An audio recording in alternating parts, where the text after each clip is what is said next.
Oke, bismillahirrahmanirrahim. Assalamualaikum warahmatullahi wabarakatuh. Gimana kabarnya Bunda sekalian? Ini yang bergabung baru ada Bunda.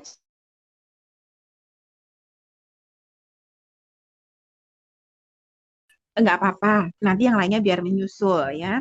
Nah, untuk tema kita di malam hari ini adalah aktivitas memakai pakaian bawah. Nah, kalau yang sebelumnya itu memakai pakaian atas. Nah, sekarang penekanannya adalah memakai pakaian bawah ya.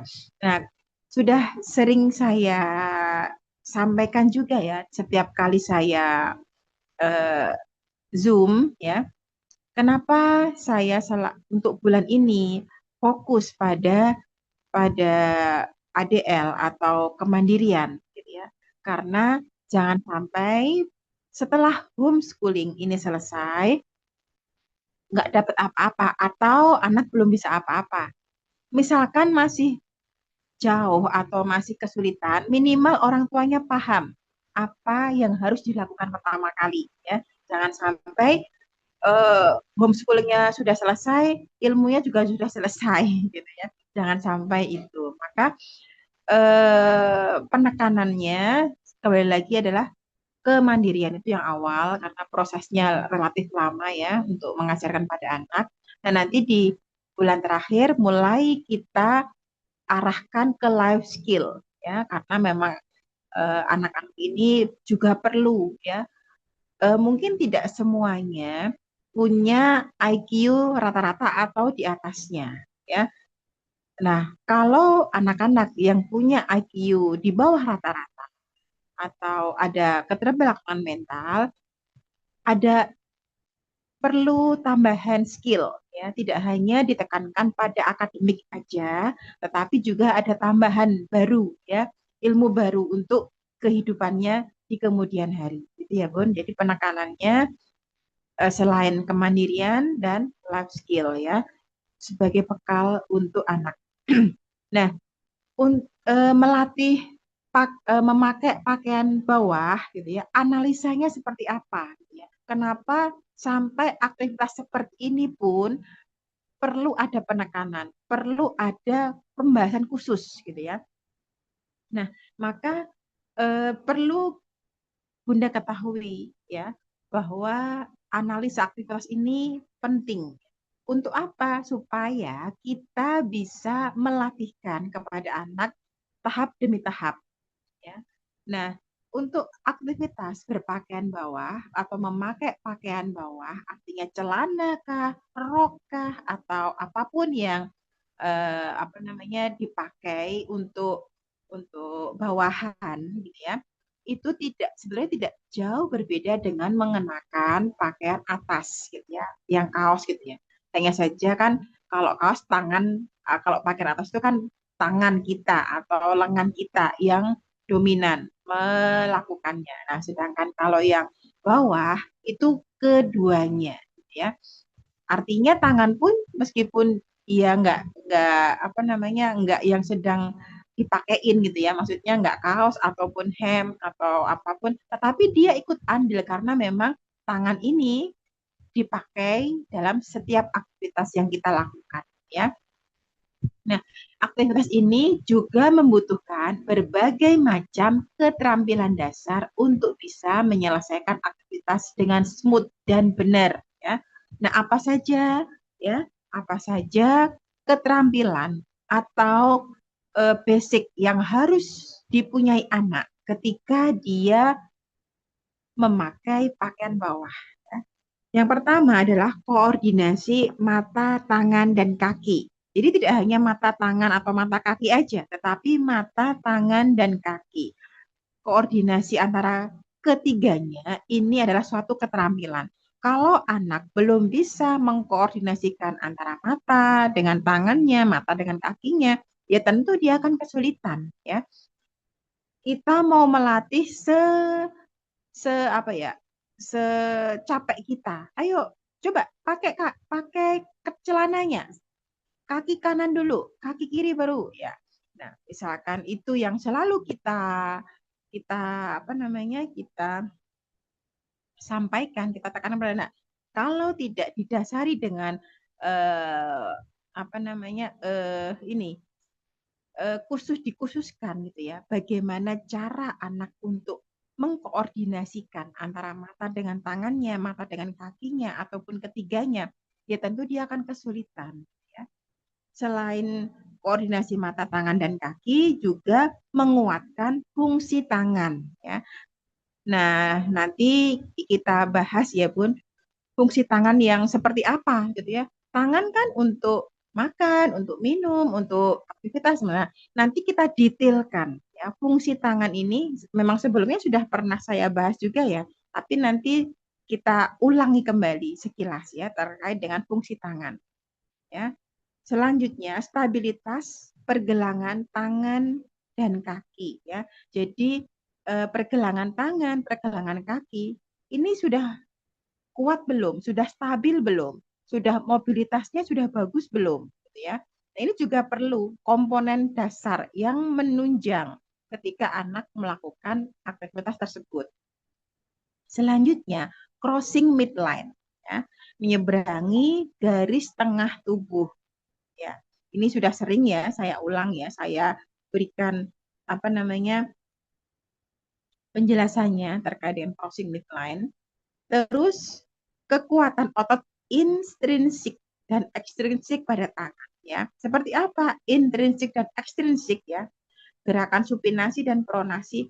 Nah, ini otot-otot di tangan. Kalau kita mau bahas ya lebih detail nanti misalkan Bunda berkesempatan belajar terkait dengan anatomi di jari kita, nanti ada banyak sekali otot-otot di situ untuk menggerakkan tangan kita secara smooth ya. Ini perlu ada latihan gitu ya, perlu ada orientasi gerak yang dilakukan, latihan yang intensif untuk supaya tangan ini bisa maksimal fungsinya, ya. Nah, gerakan supinasi pronasi itu yang seperti apa, gitu ya. Nah, ini mungkin terlalu apa ya Bun, mohon maaf terlalu bahasanya mungkin terlalu rumit, nggak usah di kalau yang rumit-rumit nggak usah dibikin beban aja, sekedar berlalu tidak apa-apa ya. Terus stabilitas pada sendi-sendi proksimal. Sendi-sendi proksimal itu artinya yang dekat dengan tubuh ya Bun. Sendi proksimal, sendi yang dekat dengan tubuh kita ya. Inti memang semua sendi dekat dengan tubuh, bahkan di tubuh kita ya. Tapi yang saya maksud di sini adalah kalau ini saya gambarkan ya Bun. Kalau ini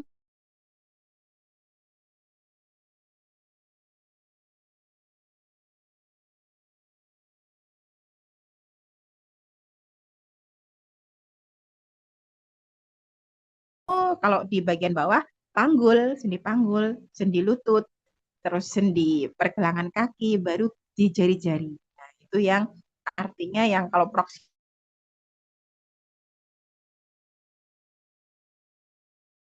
Oke.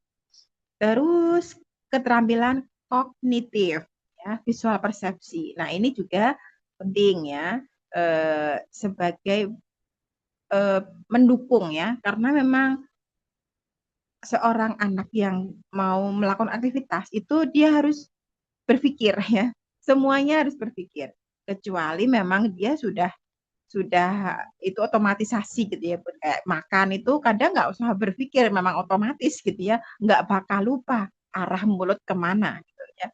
Kalau sudah sekali bisa makan itu ya nggak lupa lagi, nggak sampai ke telinga, nggak sampai ke mana-mana ya ke arahnya ke mulut. Nah itu otomatis gitu ya. Oke, kita bahas satu ya. Ini komponen dasar yang diperlukan. Maka nanti latihannya bagaimana? Nah, itu kaitannya dengan latihan. Kenapa analisa aktivitas ini penting, ya kan? Nanti kaitannya dengan latihan yang akan kita berikan kepada anak itu apa aja. Terus cara melatihnya bagaimana? Gitu ya, Bun. Oke, selanjutnya ya. Siap ya, ini memang buku ya, Bun. Nah, contohnya begini ya. Nah, saat anak mulai menarik celana yang sudah dia masukkan ke dalam kakinya, otomatis matanya melihat, tangannya menarik, terus kakinya menyesuaikan gitu kan Bu.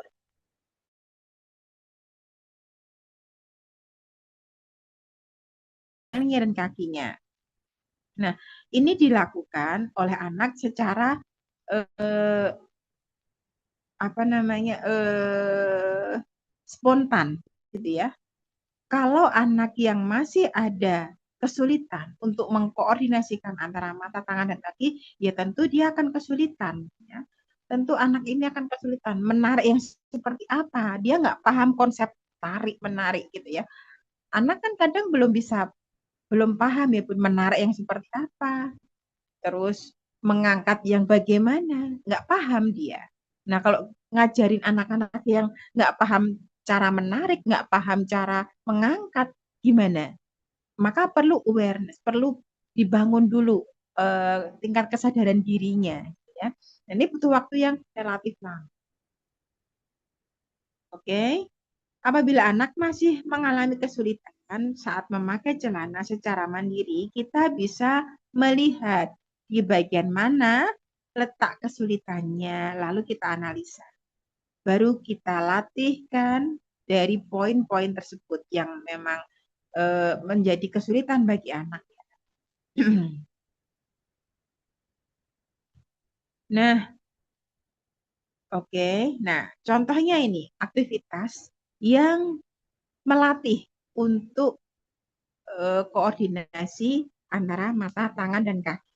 Ya, nah kita mulai dari bersepeda.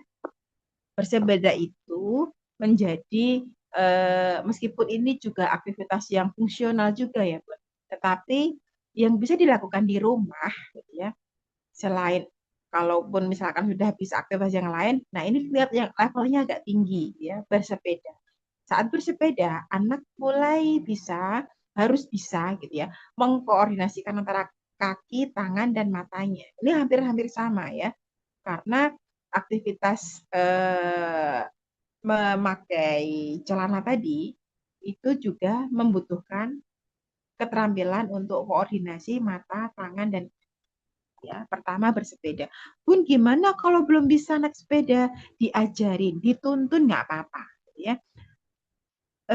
Diberikan pengalaman. Ya. Diberikan pengalaman bahwa begini loh cara naik sepeda. Meskipun kalau nggak dituntun dia nggak mau ngayuh atau bahkan ngayuhnya mundur ya atau dia belum bisa cara ngayuhnya bagaimana ya itu tahap awal nggak nanti kan lama-lama bisa gitu ya. Oke, selanjutnya aktivitas memindah bola di atas balance board ini juga bagian dari latihan untuk meningkatkan keterampilan koordinasi mata dan tangan ya seperti yang sudah Bunda lakukan di rumah ya. Jadi ketika anak mengambil bola, terus menggantinya dengan tangan satunya, terus dimasukkan, ya, itu juga bagian dari latihan untuk koordinasi mata tangan dan kaki. Nah, usahakan setiap aktivitas yang dikerjakan atau yang kita berikan pada anak, dia selalu melihat atau memfungsikan matanya. Jadi matanya harus melihat gitu ya. Itu selalu ya diusahakan. Kalau anak matanya masih kemana-mana, terus kita melatihnya pokoknya fokus dengan apa yang kita bantu, sedangkan kita nggak memperhatikan matanya. Nah, ini nanti juga kurang berefek. Maka harus dicek matanya ya. Ayo lihat gitu ya, kasih instruksi, lihat gitu ya. Seperti itu. Selanjutnya, aktivitas memanjat. Ya, ini memanjat ini juga bagian dari latihan untuk mensupport, untuk meningkatkan keterampilan koordinasi mata, tangan, dan kaki. Gitu ya, Bun. Jadi ketika mau melatih anak memakai celana, itu ternyata latihannya banyak ya. Kadang nggak nyambung-nyambung juga gitu ya. Karena apa hubungannya? Nah, memanjat dengan aktivitas memakai pakaian, apa hubungannya? Ternyata setelah kita analisa, aktivitas memanjat itu pun juga membutuhkan. koordinasi mata, tangan, dan kaki. Ketika anak sudah mulai bisa melakukan aktivitas tersebut, maka diharapkan aktivitas yang lain juga tersupport karena fungsinya sama. Itu meningkatkan keterampilan untuk mengkoordinasikan antara mata, tangan, dan kakinya. Jadi dia mulai terbiasa menggunakan keterampilan tersebut untuk menyelesaikan suatu aktivitas. Begitu ya, Bun. Itu yang kita harapkan. Saat memanjat, anak akan mulai menyentuhkan kakinya pada batang pohon di tekstur yang mungkin agak keras gitu ya. Namun tidak sama seperti kerasnya aspal. Ya, kalau ini kan kaitannya dengan taktil ya, Bun. Anak mulai belajar berbagai macam tekstur. Selain belajar tekstur, anak juga akan belajar bagaimana langkah awal memulai memanjat dan menggerakkan tangan atau kakinya secara terkoordinir ya.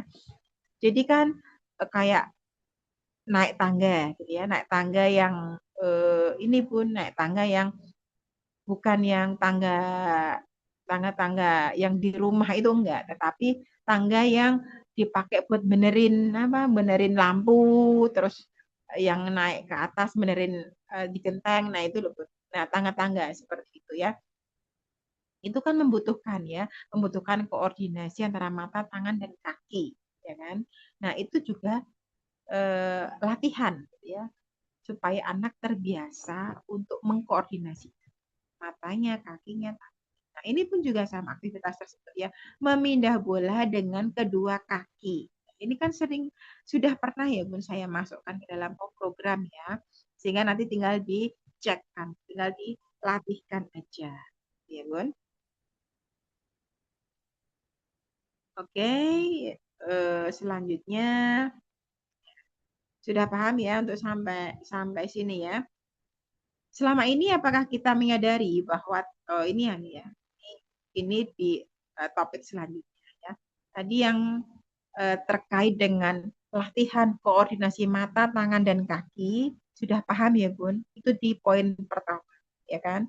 Sebelum kita lanjut ke poin selanjutnya, saya harapkan Bunda bisa mencatat ya, meskipun orang-oran nggak apa ya, nanti dicekkan semuanya ya ke anak sambil mengerjakan home program yang telah lalu itu juga dikerjakan. Yang kemarin, saya program yang kemarin, home program yang kemarin bisa dilatihkan, yang belum bisa yang mana, ditambah nanti untuk di bulan ini penekanan pada setiap aktivitas, tolong di checklist tugas-tugas yang belum bisa apa atau aktivitas latihan yang belum bisa apa aja dari apa yang sudah saya sampaikan ini gitu ya. Oke, selanjutnya kita masuk ke poin kedua, yaitu memaksimalkan fungsi tangan. Ya. Nah, ada banyak fungsi tangan ya, Bun. Apabila terganggu pada salah satu fungsinya, tentu berdampak pada kualitas pekerjaan atau kinerja kita. Ya. Nah, fungsi tangan yang seperti apa sih? Nah, yang ini ya, Bun. Nah, saya besarkan ya. Coba, Bunda bisa kelihatan nggak? Nah, fungsi tangan yang saya maksud adalah seperti ini, ya. Jadi ini sudah pernah saya sampaikan ya, cuma sekedar mengulang aja. Ini apa medium wrap. Jadi seperti memegang tongkat. Ini bisa apa belum anaknya? Biasanya ini berkembang di tahap awal, ya. Kayak memegang pensil, biasanya anak yang masih belum berkembang fine motor skill-nya masih seperti ini ya, Bun. Nah, ini juga sama ya. Small diameter, ini yang lebih kecil. Ya. Terus seperti ini, memegang index finger dan kayak mau memegang pisau gitu ya, Bun. Berbeda ya, seperti itu. Anak yang masih kesulitan ya, kemungkinan dia juga masih kesulitan juga dalam aktivitasnya ya. Oke, selanjutnya writing tripod, kayak memegang pensil. Nah, seperti ini juga fungsi tangan ya. selanjutnya tip pins. Jadi memegang pensil atau sesuatu yang panjang gitu ya. Hanya dengan menggunakan eh, kedua jari. Jari jempol sama jari telunjuk aja ya. Seperti itu. Terus thumb index finger. Kalau yang ini Bun, bedanya apa? Kalau yang ini jari-jarinya bisa bisa pakai jari jempol dengan jari telunjuk, jari jempol dengan jari tengah, jari jempol dengan jari manis, kelingking dan seterusnya gitu ya, bisa. Nah, kalau yang ini ketiga jarinya itu lebih menggenggam gitu ya, Bun, atau menekuk gitu ya. Sehingga cuman ya kayak kita mau mencicipi makanan itu loh, Bun. Kalau kita mau mencicipi makanan itu kan kita cuman menggunakan ujung jari kita ya, jari jempol sama jari telunjuk aja, kan? Nah, seperti itu contohnya ya. Bisa apa enggak gitu ya. Nah, ini jangan dianggap ini mudah gitu ya bagi anak. Terkadang ini sulit ya, perkembangan fine motor skill ini paling lama gitu ya. Sebelum eh, sebelum dia bisa melompat ya dia akan kesulitan gitu ya untuk melakukan, kemungkinan besar akan kesulitan untuk bisa memfungsikan tangannya. Kalau kita bisa semua ya Bun, ibunya tentu bisa semua ya. Terus ini thumb to finger, jadi kayak memegang apa ya ini ya, kayu tapi menggunakan ujung jari-jari kita sama jempol kita gitu ya. Terus selanjutnya seperti ini. Jadi menggunakan tiga kayak, jadi yang kelingkingnya nggak dipakai gitu ya, jadi difiksasi, terus menggunakan keempat ke ujung semua ujung jari dengan memegang satu benda di situ ya kan. Terus seperti ini, adduksi mendekatkan kedua jari-jarinya, jadi memegang dengan kedua tangannya, kedua jarinya ya. Kayak kalau bapak-bapak biasanya kayak merokok gitu ya. Kayak merokok itu kan memegang rokoknya dengan kedua ujung jari ya, jari telunjuk sama jari tengahnya gitu ya. Bisa apa belum? Lateral pins kayak memegang kunci gitu ya. Kayak kita mau buka kunci sudah bisa belum? Ya anak ya maksudnya ya. Terus keterampilan untuk menggenggam ya. Terus menaruh di ujung di ujung jari-jari. Terus seperti memasukkan buku ke dalam tas gitu ya. Cara megangnya bagaimana ya. Nanti tolong perhatikan cara anak melakukan aktivitas. Bisa belum? Ibarat orang, kalau orang Jawa itu bilangnya cetoh apa enggak? Bisa apa enggak gitu ya. Nah, kalau anak masih kesulitan artinya tangannya belum bisa berfungsi dengan maksimal ya. Seperti ini ya. Jadi ini dipelajari ya, dipelajari fungsi-fungsi tangan seperti itu ya. Ada banyak ya, Bun.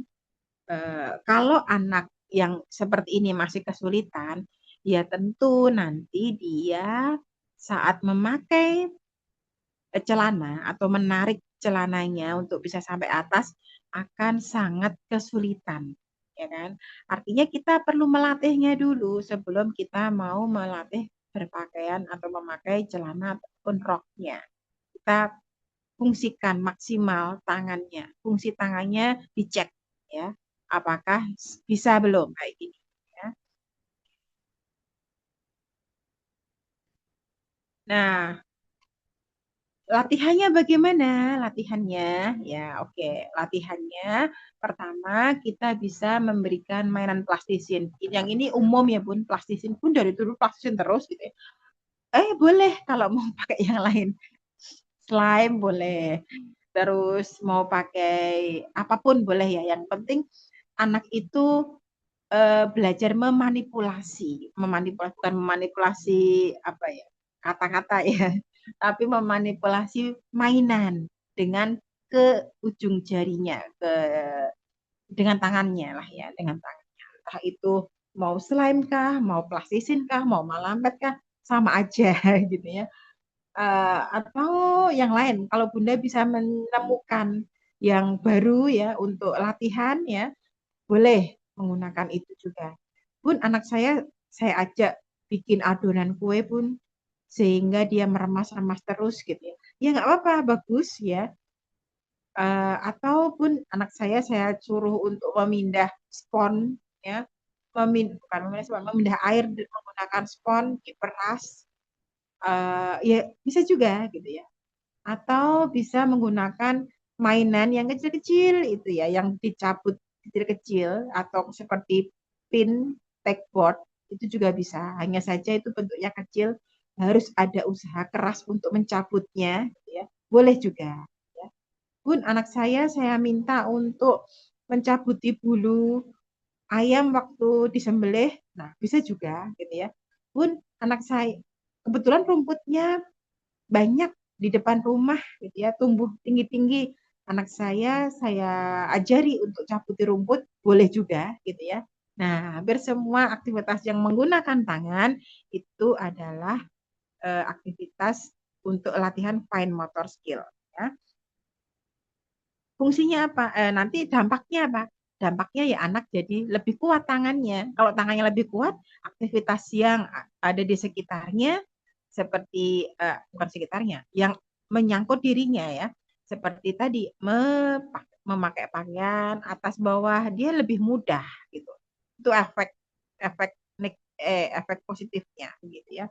Selanjutnya memasukkan karet gelang pada kayu atau sejenisnya. Ini yang sudah pernah saya sampaikan ya Bun. Terus melepas plester pada dari meja gitu ya. Nah, kalau ini main plastisin ya. Main plastisinnya berkembang dong, jangan bola-bola terus ya kan. Oh iya nggak apa-apa, boleh bikin mainan robot-robot orang-orang kayak gini biar lebih lebih apa lebih menyenangkan, lebih seru gitu ya. Membuat eh, kue brownies boleh kalau yang perempuan ya biasa ya. Kalau laki-laki mainan yang dia sukai apa? Membuat robot boleh, membuat orang, membuat hewan boleh ya, dikembangkan. Pun gimana pun mau buat robot, mau buat hewan, orang bikin lingkaran aja masih susah gitu ya. Iya, iya, semampunya anak ya dan semampunya Bunda. Nah, nanti mulai kan pernah ya Bun saya share terkait ini apa bermain plastisin ya, mulai dipencet-pencet, mulai dipilin-pilin. Nah, itu kan semua menggunakan tangan ya. Jadi tangan ini bisa berfungsi dengan maksimal saat kita mengajarkan anak untuk bermain plastisin gitu ya. Gerakannya kayak tadi loh, Bun, yang sudah saya perbesar tadi loh, sudah saya zoom tadi ya. Seperti itu gerakannya ya. Mulai dari membuat kayak silinder atau tongkat, mencet-mencet jadi kecil-kecil, membuat atau mengiris menggunakan pisau mainan juga boleh. Jadi terserah Bunda, sekreatifnya Bunda yang pentingnya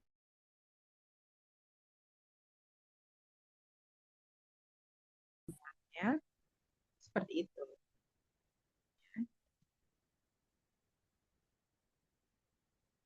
Oke, selanjutnya. Nah, ini memasukkan karet gelang ke dalam pasak ya. Kalau ini pernah saya buat ya, Bun, pakai alat.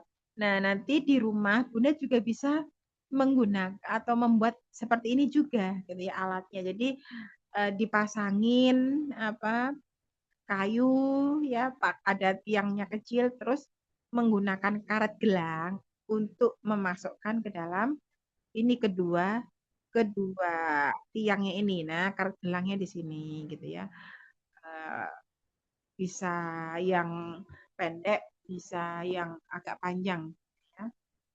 Terserah yang dipunya yang mana. Pun gimana kan di rumah nggak ada kayak gitu. Coba coba nanti bisa dicari ya. Pakai semacam toples itu juga boleh ya.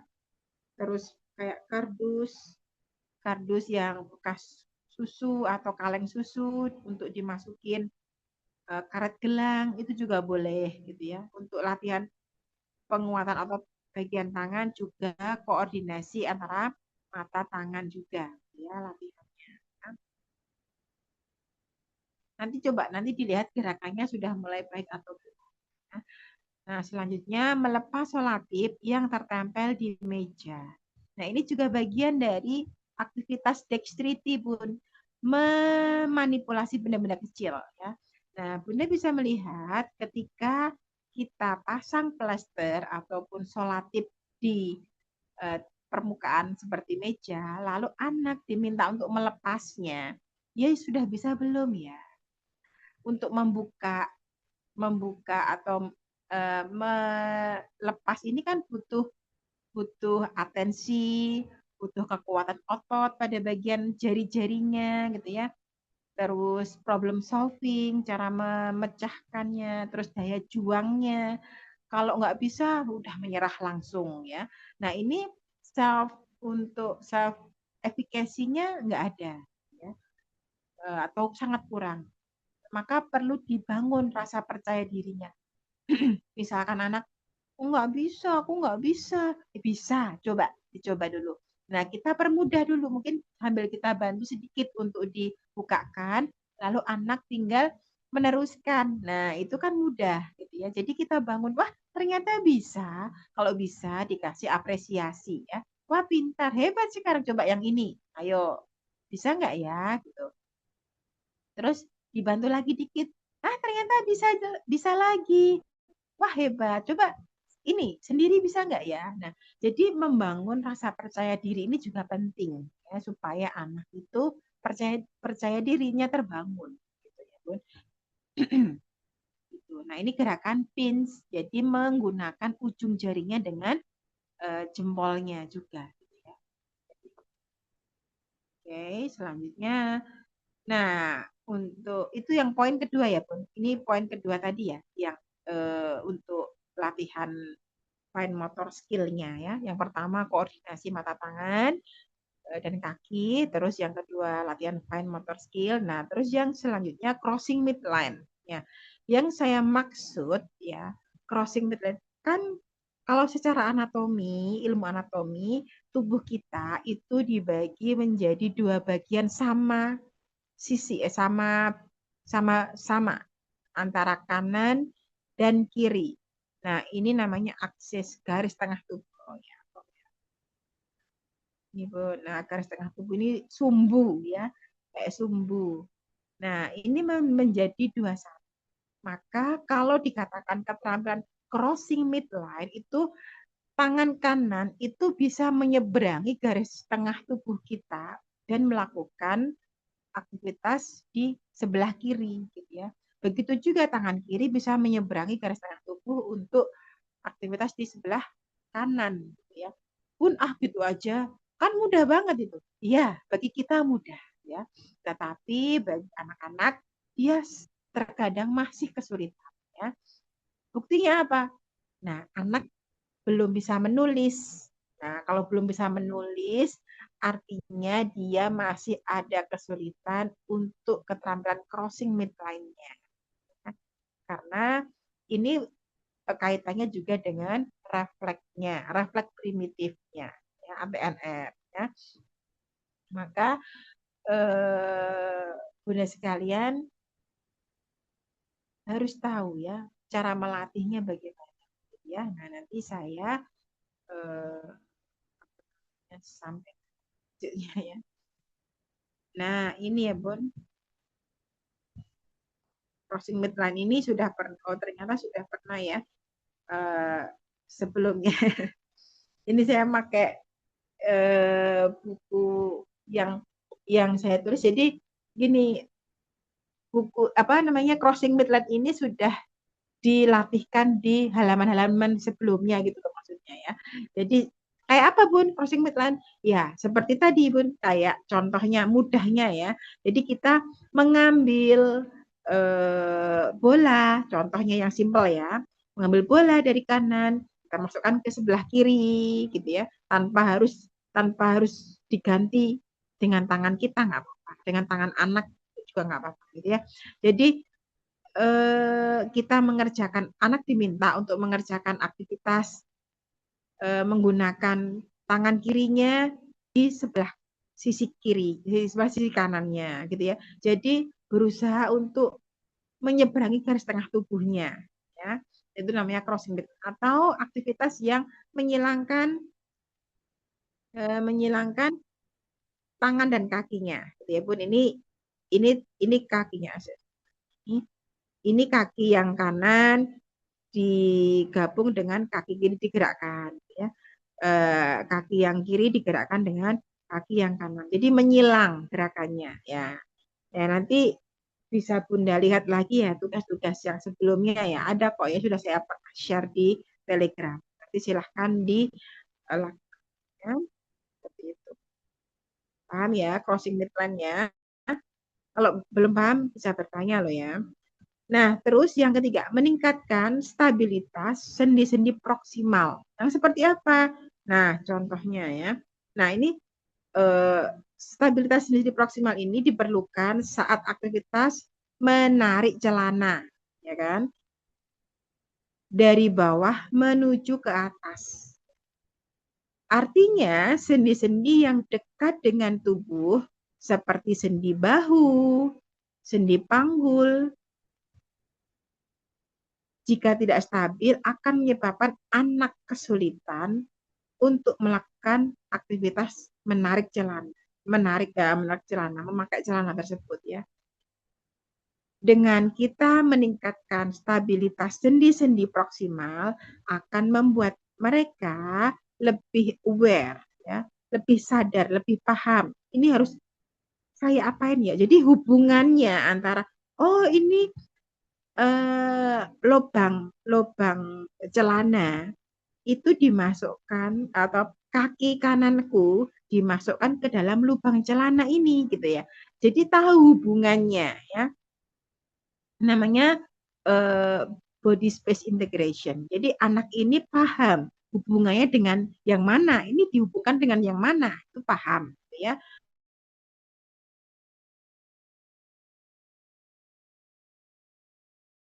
Harus apa dulu ya? Oh, harus dibuka dulu lubangnya, terus celananya apa kakinya baru dimasukkan ke dalam lubang celana yang sebelah yang sesuai gitu ya. Artinya mana depan mana belakang juga sudah biasa kita latihkan juga gitu ya, sehingga anak ini lebih mudah untuk melakukannya gitu ya Bun. Nah dengan kita meningkatkan tadi sudah ya dan lebih beberapa contoh aktivitas yang bisa menstabilkan sendi-sendi proksimal apa? Oke, yang pertama adalah wheelbarrow. Bun kok wheelbarrow lagi sih gitu ya. Sudah bisa kah wheelbarrow-nya ya menguatkan sendi bahu berwheelbarrow terus bergelantungan, memanjat dan lain sebagainya. Nah, itu kan menguatkan ya sendi-sendi kita ya yang bagian terutama yang mendekati tubuh ya. Terus melompat, menguatkan sendi panggul. Angkat beban merupakan aktivitas heavy work ya. Angkat beban ini seperti dumbbell ya, Bu. Ataupun barang-barang yang sudah kita siapkan, mungkin kantong pasir yang sudah kita buat ya, 1 kiloan gitu ya, untuk dipakai buat latihan. Terus aktivitas mengulur, ya, tarik ulur gitu ya.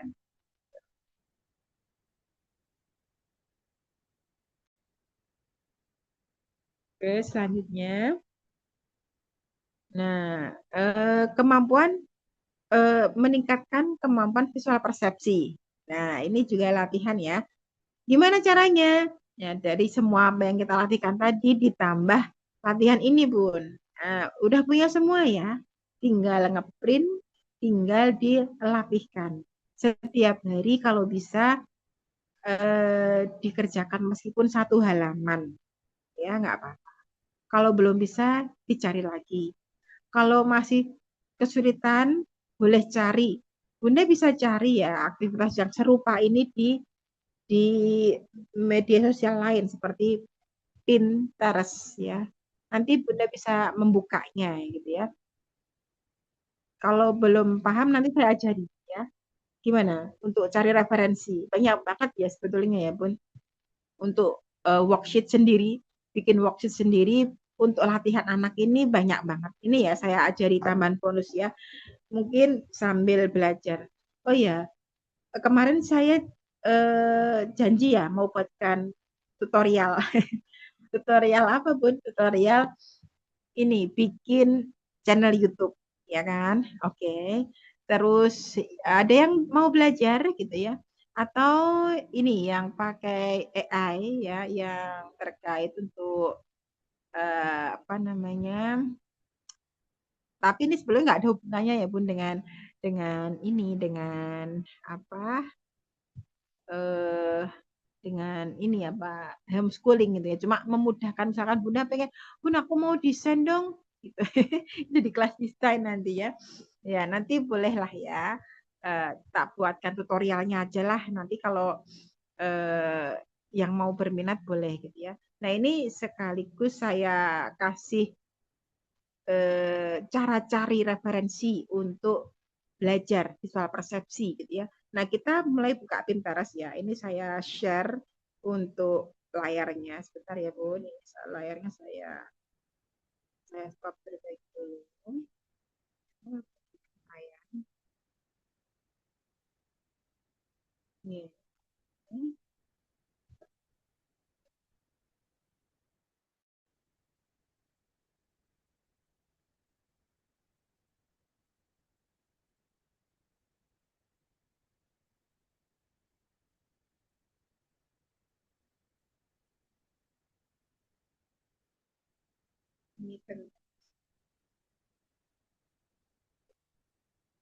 ini pin.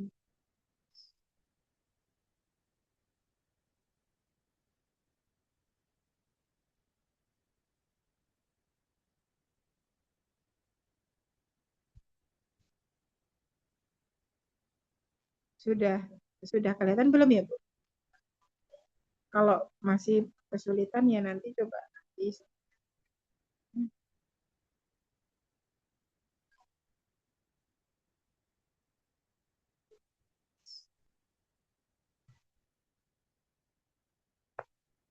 Mungkin sambil menunggu ada yang mau bertanya, silahkan, Bun.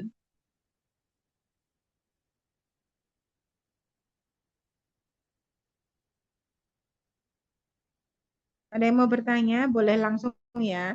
Terkait latihan di rumah juga nggak apa-apa. Bun, ini anak saya gini-gini, nggak apa-apa dilaporkan aja. Ya, dilaporkan aja. Ini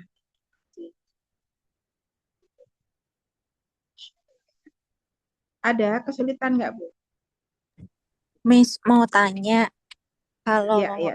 kan tadi sempat juga bahas kalau Al Ghaizan ini untuk terapi mandiri di rumah memang sering kali nggak konsisten gitu ya, Miss.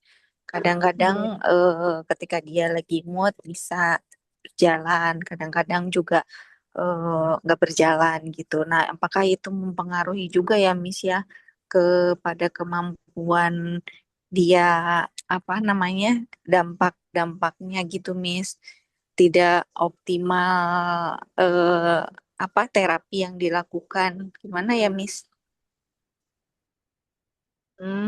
Maksudnya tidak tidak berdampak gitu kah, Bu? Atau gimana, Bun? Saya belum begitu anu ngeh ini gimana gimana. Coba Iya diulang. gitu kayak misalkan ibaratnya kan kayak latihan-latihan yang dilakukan kalau konsisten lama-lama jadi baik gitu ya Miss ya. Nah ini ada Ya. ketidakkonsistenan dari latihannya apakah itu berdampak atau tidak gitu Miss? Oh iya, nggih.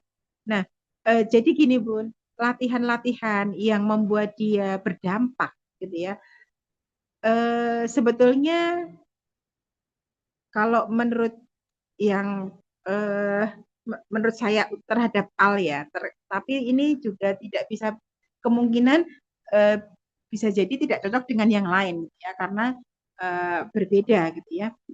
Nah, kalau si Al ini kan sebetulnya dia bisa ya latihan yang berdampak untuk moodinya ya, untuk apa namanya biar dia bisa lebih lebih konsisten gitu ya, lebih lebih stabil moodnya gitu ya.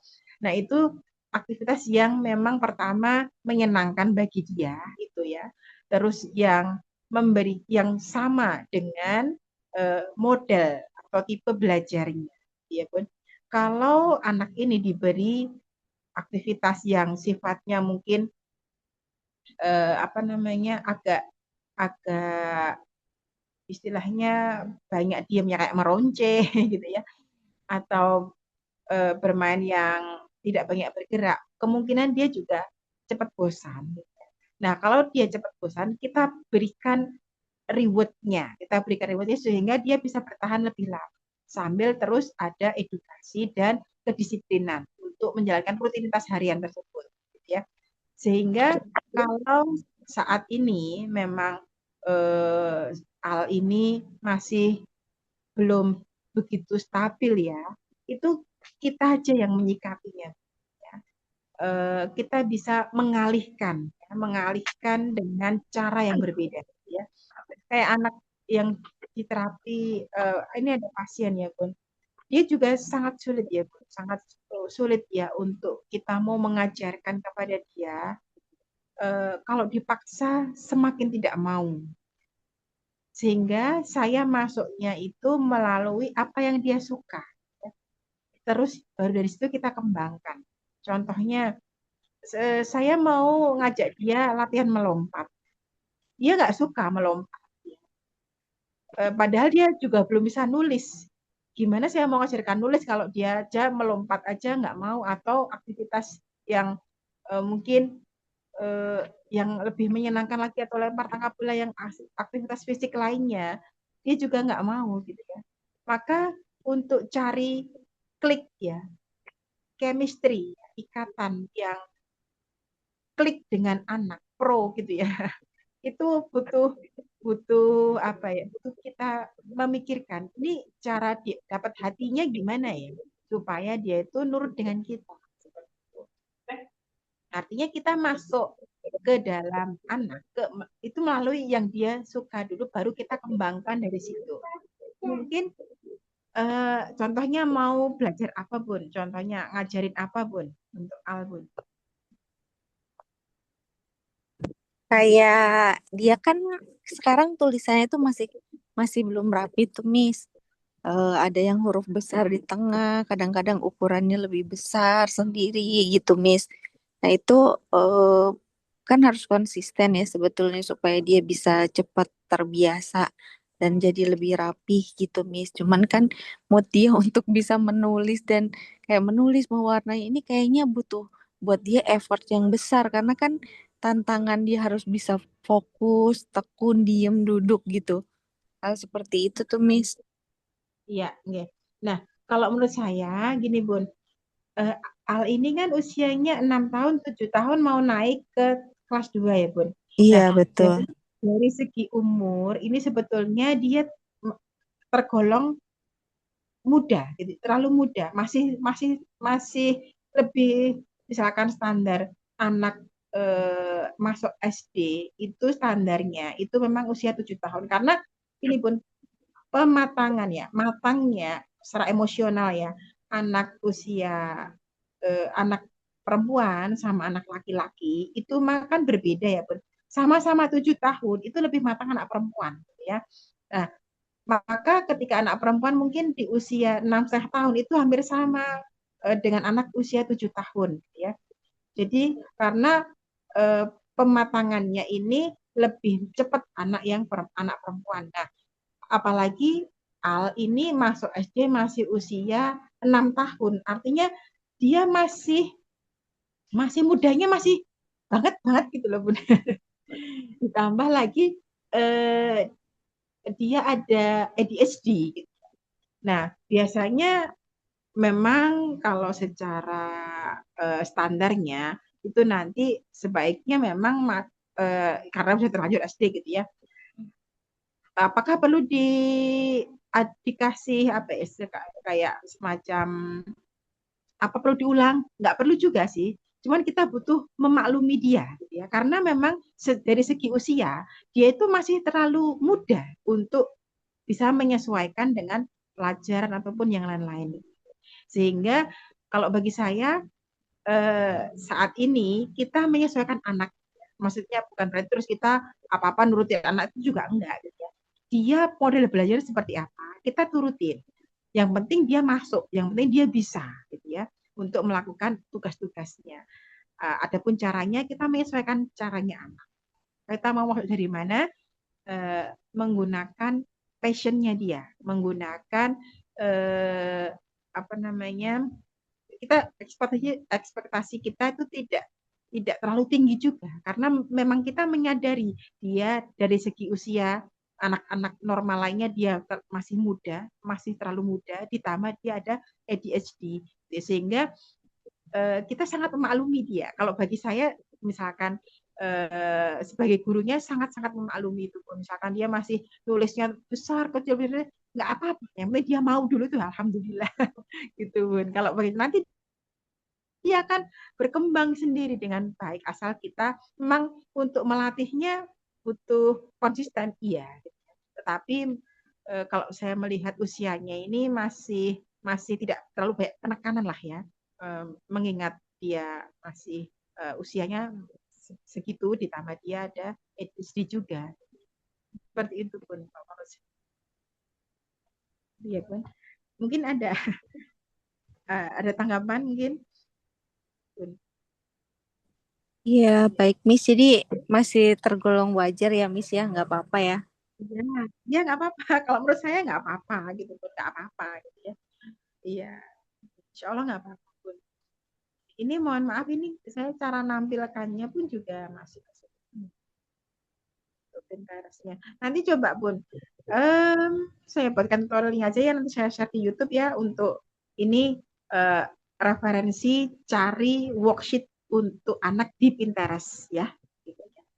Oke, ada yang mau ditanyakan lagi eh, terkait dengan jadi ada 3 ya Bun untuk ini ya apa namanya tutorialnya ya biar nanti nggak Bunda juga ada tambah wawasan mungkin ya kalau yang jualan online gitu mungkin lebih lebih membantu juga gitu ya siapa tahu nih ya siapa tahu tapi yang terkait dengan ini homeschooling dulu ya ada nggak yang bertanya ini yang hadir ada Bunda Dwi, Bunda Dewi, Mbak Dewi ya, Bunda Diana, Bunda Jatuh, Bunda Lili, Umi Fahri, dan Bunda Oriati.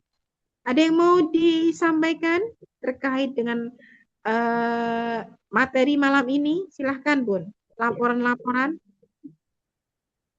yang perlu disampaikan mungkin. Monggo, silahkan.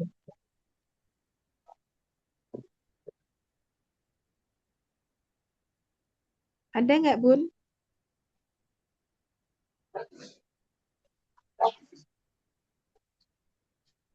Ada? Cukup? Semua lancar ya? Semua bisa ya? Lancar ya? Ya. Masih saya tunggu nih ya. Masih saya tunggu.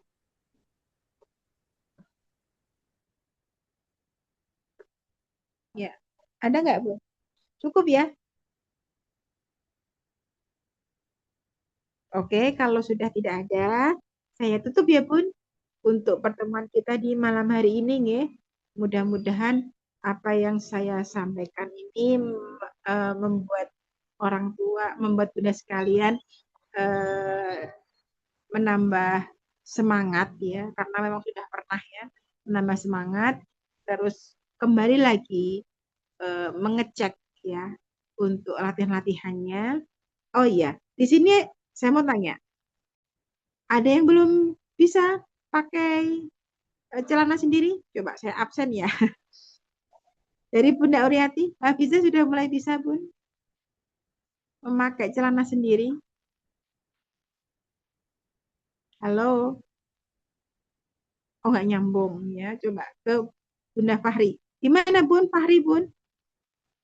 Bisa pakai celana sendiri? Kalau Fahri udah bisa, Bu. Kalau Fahri Oh, udah udah bisa. bisa. Iya, Iya. yang belum bisa pakai kaos, baju, milih baju, sudah mulai bisa. Eh, udah bisa. Yang agak kesulitan itu mancing baju, Bu. Oh, kancing baju. Iya, iya, Ya. iya, iya. Oh, untuk peningkatannya atau progresnya BAB-BAK-nya sudah bisa? BAB BAK-nya masih seperti itu, Bu. Cuman sekarang saya pakein potty training ya. Ya. Tapi ketika saya pakein potty training, dia masih kadang nggak mau duduk di situ. Hmm, hmm.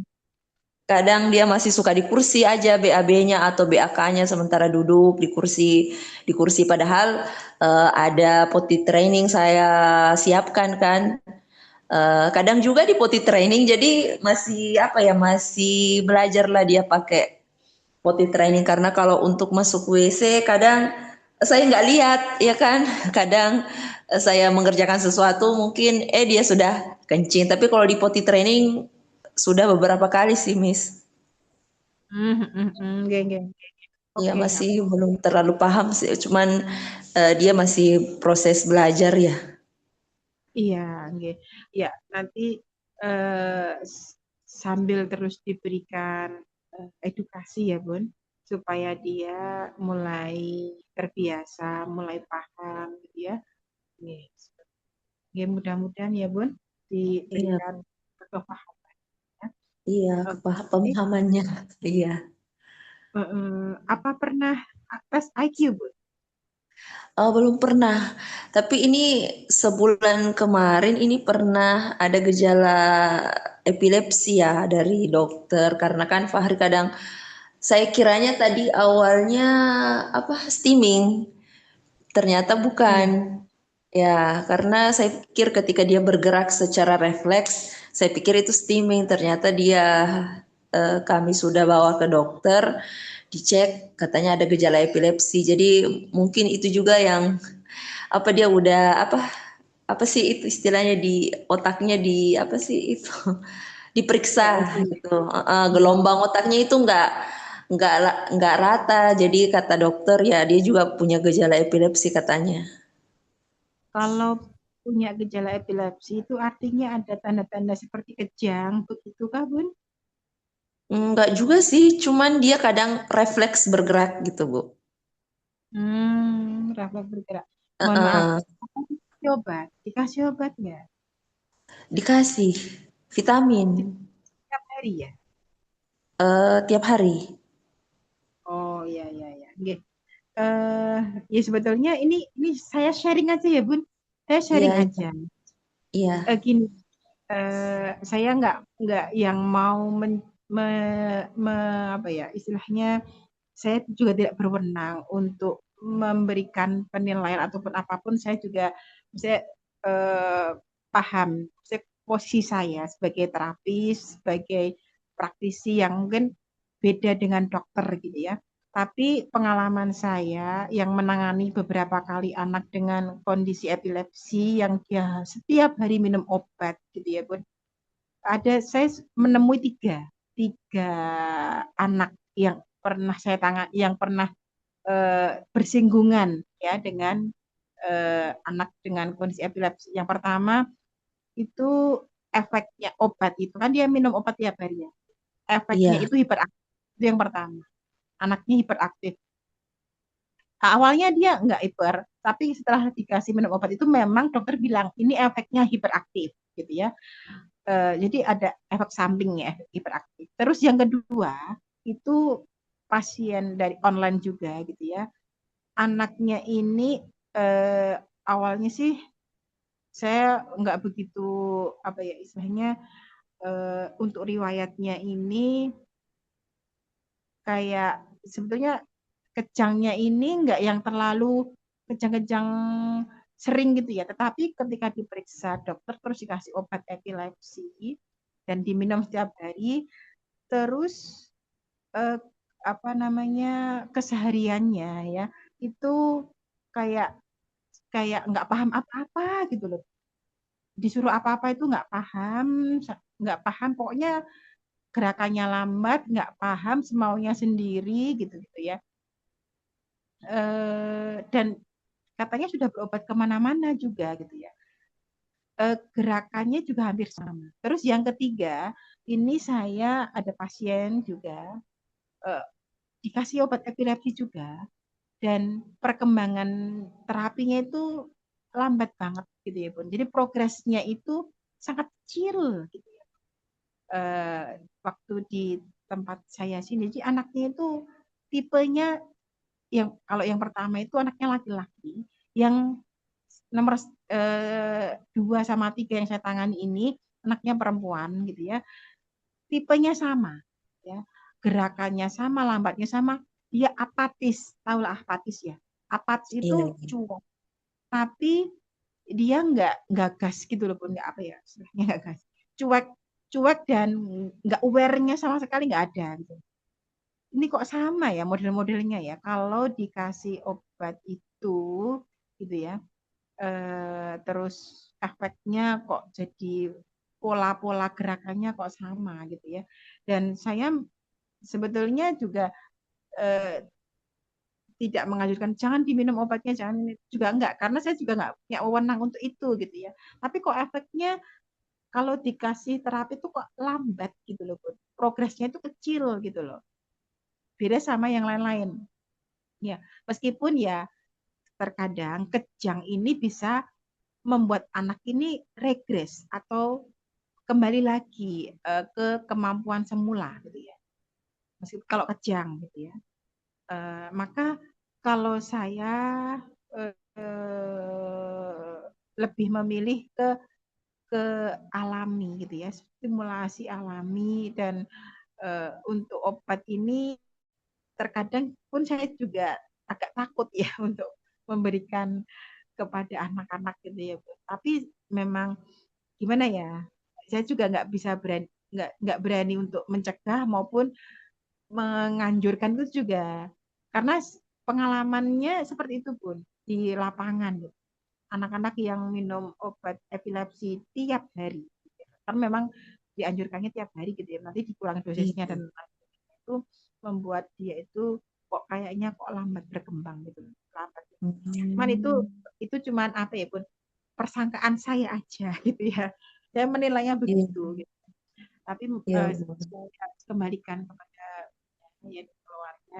Nah kalau itu memang apa ya, ya mudah-mudahan yang terbaik ya, dan yang Iya. untuk Bingung juga sih pun mau saya kasih minum, kadang juga sempet sih saya kadang apa ya bingung bagaimana ini, apakah berpengaruh atau enggak, tapi dokter saya juga sudah bilang kalau ini anak ABK, dan dia juga mengerti kalau si Fahri anak ABK, jadi tapi tetap dikasih obat. Jadi hmm, gimana obatnya Bun? Masih harus diminum tiap hari atau di jeda-jeda saja? mulai kapan ini Bun, mulai minumnya kapan? Baru sebulanan ini sih Bu. Oh baru Sebelumnya enggak, Fahri enggak ada gejala epilepsi, biasa aja. Cuman setelah Lebaran kayaknya ya dia ada gerakan tambahan gitu. apa eh, gerakan? Bukan steaming, beda dari steam, kayak gemetar gitu badannya, Hmm. getar kayak refleks gitu. Terus saya kebawa ke dokter, ya dokternya itu bilang gejala epilepsi. Oh ada Tapi ada baru ini baru nggak, baru setelah minum obat itu ada muncul gejala lagi nggak, atau tanda lagi nggak, ada perubahan nggak maksudnya gitu? Hmm, iya, waktu saya rajin meminumkan tiap hari, justru berkurang gerakan refleks itu. Tapi ketika saya jarang meminumkan ke Fahri, itu justru muncul lagi yang gerakan refleks itu, Bu. Oh gitu ya. Iya, tapi Lama Fahri disuruh kontrol tiap bulan sih, ya. gerakannya itu lama nggak yang menunjukkan gejalanya Hmm, itu lama? enggak juga, hanya hanya sekitar beberapa detik ya. Dulu sebelum minum obat sih agak lama, cuman setelah minum obat udah agak berkurang. Jadi Oh kadang ya. di terapi itu terganggu karena ada gerakan-gerakan yang refleks, yang mengganggu fokusnya dia ketika belajar, apa ketika di terapi. Oh, Jadi begitu. saya sih belum terlalu bagaimana ya. Nantilah beberapa bulan ke depan saya lihat. Ini kan baru baru bulan pertama ya, Bu. Iya, nggih. Iya, Bun, Iya, nggak apa-apa. Ya mudah-mudahan itu yang terbaik ya buat Fahri ya, iya, membantu gitu, membantu untuk progres perkembangan anak ya, Bun. iya. Oke, ya, nggak apa-apa. Mudah-mudahan kemudahan kesehatan selalu orang tuanya yang sabar gitu ya. Oke, oke, mungkin saya bertanya lagi ya untuk ke Bunda Lili, sudah bisa pakai, kalau Dimas sudah bisa ya, Bu? Dimas sudah bisa untuk pakai celana ataupun pakai pakaian bawah ya, udah sendiri. Untuk Bunda Dwi, eh, Nisa sudah bisa belum, Bun? Pakai celana sendiri, Bun?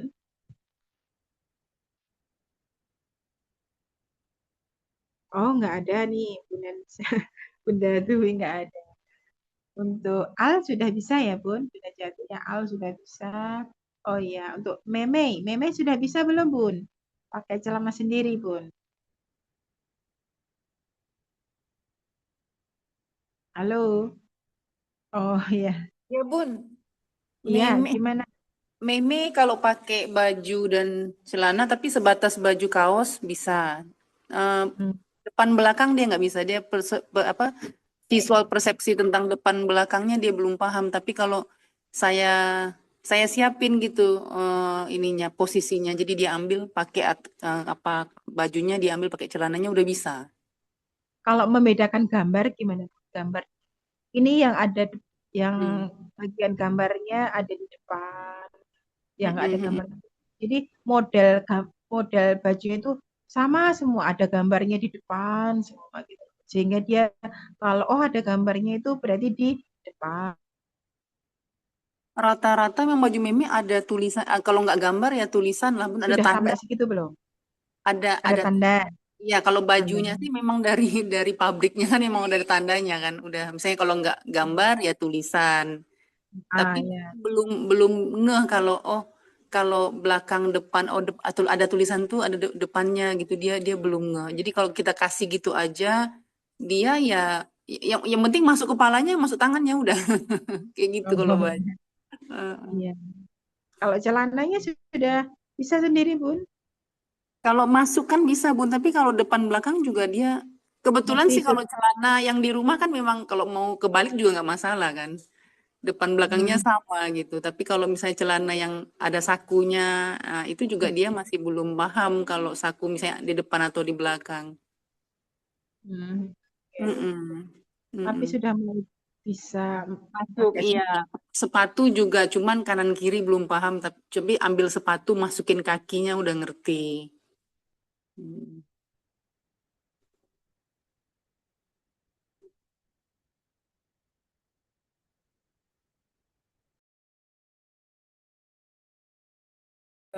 anak-anak ini sudah sampai di mana ya. Nah, ini untuk Nisa ya. Oh, belum. Nah, bisa pakai celana,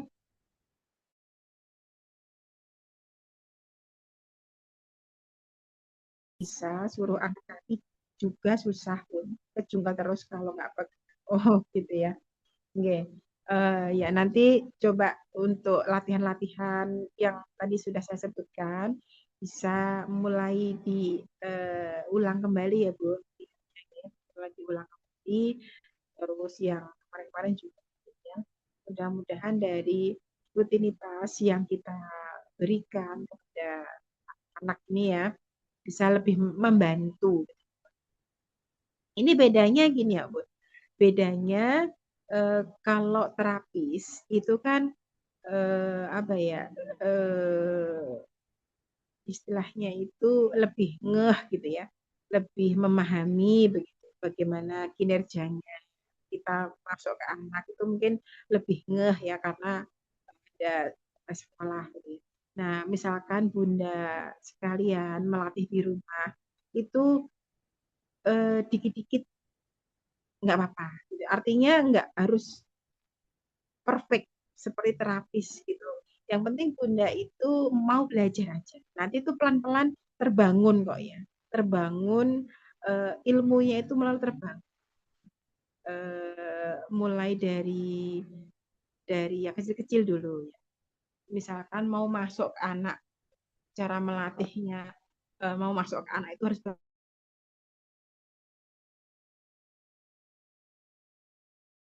yang diketahui nanti mengajari anak itu juga kesulitan. Tapi nanti sambil kita belajar, sambil Bunda memahami satu demi satu ilmu, itu nanti akan mulai terbentuk pelan-pelan. Jadi sangat dimaklumi ketika Bunda melatih di rumah masih salah-salah, itu enggak apa-apa. Yang penting ada kemauan ya untuk belajar, ada kemauan untuk membantu anaknya, ya. Artinya memfasilitasi supaya anak itu punya kesempatan untuk belajar, ya, belajar mandiri, gitu. Sambil kita terus banyak berdoa ya Bun. Tentu kita nggak bisa mengandalkan diri kita sendiri, gitu ya. Meskipun kita entah itu pun saya sebagai terapis ya, saya pun juga tetap ya ketika mau mengajarkan pada anak, saya biasanya yuk kita doa dulu yuk, kayak kayak apa ya Bun, sekolah gitu loh. Ya kita doa dulu karena memang saya menyadari ya Bun, tidak semua yang saya berikan itu kadang juga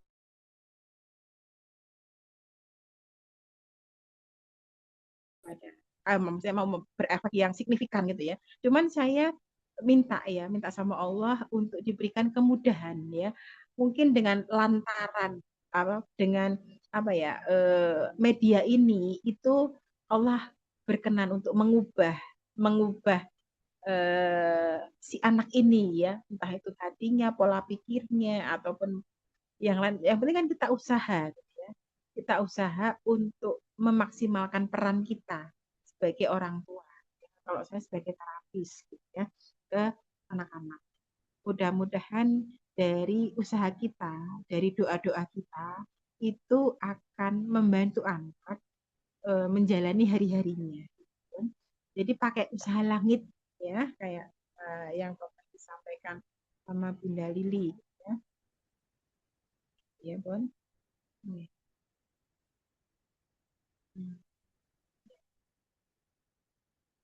Oh iya, nggak apa-apa, Bun. Nggih. Nanti kembali lagi ya, Bun. Tugas kita berusaha, ya, mengusahakan untuk melatihnya secara konsisten dengan stimulus yang benar. Gitu ya. Kalau masalah hasil, saya pun juga nggak bisa menentukan hasilnya. Hasilnya biar Allah aja yang memberinya haknya. Ya. Mungkin itu ya Bun untuk pertemuan kita di malam ini. Mudah-mudahan yang sedikit bisa memberikan wawasan, memberikan semangat baru gitu ya bagi Bunda sekalian selama mendampingi putra putrinya di rumah ya. Saya doakan mudah-mudahan sehat selalu ya, terus diberikan kelancaran ya, anak-anak juga gitu ya, menjadi pribadi-pribadi yang soleh-solehan. Amin gitu ya. Oke, terima kasih ya Bun atas atensinya. Mohon maaf apabila selama saya penyampaian ada salah. Terima kasih. Saya akhiri. Alhamdulillahirrahmanirrahim. Assalamualaikum warahmatullahi wabarakatuh. Waalaikumsalam.